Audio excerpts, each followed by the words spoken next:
Rudy Giuliani asked by The New Yorker about his legacy and whether he's not always being truthful when defending the president, saying, "I'm afraid it'll be on my gravestone. Rudy Giuliani, he lied for Trump. Somehow I don't think that'll be it. I don't think as a lawyer I ever said anything that's untruthful." It comes after Giuliani's latest startling assertion about that scuttled Trump Tower Moscow project. Michael Cohen has told investigators discussions about it ended in June 2016.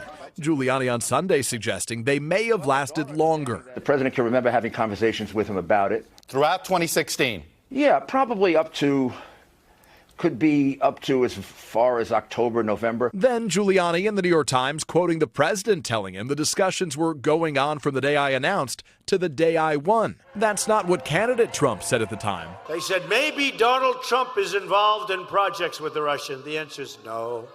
No. Critics have attacked Mr. Trump for privately discussing the Moscow project while publicly promoting warmer relations with Russia. Giuliani later saying his comments were hypothetical and not based on conversations I had with the president, and insisting the Times deliberately misunderstood what he said. Giuliani's contradictory comments have exasperated some of those close to the president. A senior administration official tonight telling NBC News he's, quote, not helping. Hey, NBC News fans, thanks for checking out our YouTube channel. Subscribe by clicking on that button down here and click on any of the videos over here to watch the latest interviews, show highlights, and digital exclusives.